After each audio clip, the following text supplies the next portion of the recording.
एक बार की बात है, दोस्तों का एक समूह था जिसने सप्ताहांत को एक दूरस्थ फार्म हाउस में बिताने का फैसला किया, जिसे उन्होंने शहर की हलचल से छुट्टी के लिए किराए पर लिया था। फार्म हाउस हरे भरे खेतों से घिरा हुआ था और आराम करने के लिए एकदम सही जगह लग रहा था।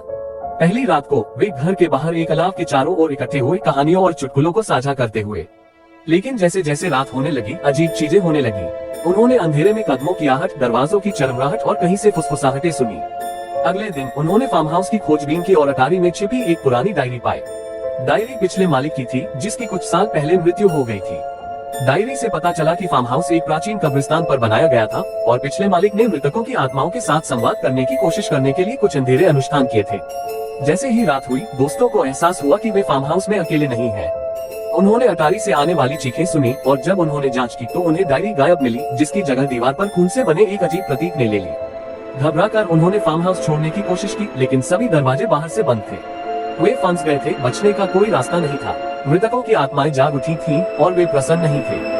दोस्त डर के मारे आपस में लिप्त गए, क्योंकि आत्माएं अंदर बंद हो गईं। उनकी चमकती आंखें अंधेरे को भेद रही थी। अचानक दीवार पर प्रतीक से एक उज्जवल प्रकाश चमक गया और आत्माओं को बाद के जीवन में वापस खींच लिया गया। दोस्त बच गए, लेकिन वे जानते थे कि वे एक भयानक भाग्य के करीब आ गए हैं। वे कभी वापस न आने की कसम खाकर फार्म हाउस से निकल गए। उस दिन के बाद से उन्होंने फिर कभी फार्म हाउस के बारे में बात नहीं की, इस डर से कि कहीं उसका नाम बोलने से आत्माएं एक बार फिर न जाग उठे।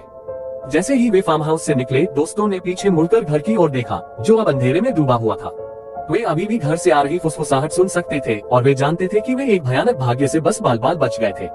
वे शहर वापस आ गए, लेकिन फार्म हाउस की यादें अभी भी उन्हें परेशान करती थी। उन्होंने अपने जीवन के साथ आगे बढ़ने की कोशिश की, लेकिन वे यह महसूस नहीं कर सके कि कुछ अभी भी उनका पीछा कर रहा था। एक रात दोस्तों में से एक को एक अज्ञात नंबर से फोन आया। लाइन के दूसरे छोर पर आवाज कर्कश और ठंडी थी, जिससे उनकी रीढ़ में सिहरन फैल गई। मैं तुम्हें देखता हूँ, आवाज फुसफुसाई, मैं आपके लिए आ रहा हूँ। दोस्त ने आतंक में फोन छोड़ दिया, यह महसूस करते हुए कि फार्म हाउस की आत्माएं शहर में वापस उनका पीछा कर रही थीं। वे जानते थे कि आत्माओं को हमेशा के लिए रोकने के लिए उन्हें कुछ करना होगा। उन्होंने एक असाधारण जांचकर्ता से परामर्श किया, जिसने उनके सबसे बुरे डर की पुष्टि की। आत्माओं ने खुद को समूह से जोड़ लिया था और वे तब तक आराम नहीं करेंगे जब तक कि वे अपनी आत्माओं का दावा नहीं कर लेते। साथ में दोस्तों ने एक शुद्धिकरण अनुष्ठान किया, डायरी से प्राप्त ज्ञान का उपयोग करके आत्माओं को परलोक में वापस लाने के लिए। जैसे ही उन्होंने अनुष्ठान पूरा किया, वे अपने कंधों से भार को उठाते हुए महसूस कर सकते थे। आत्माएं आखिरकार चली गईं। उस दिन से दोस्त अपने अपने रास्ते चले गए, प्रत्येक अपने साथ फार्म हाउस की यादें लेकर गए। उन्होंने इसके बारे में फिर कभी बात नहीं की, लेकिन वे जानते थे कि वे इससे पहले से कहीं ज्यादा मजबूत और एकजुट होकर निकले हैं।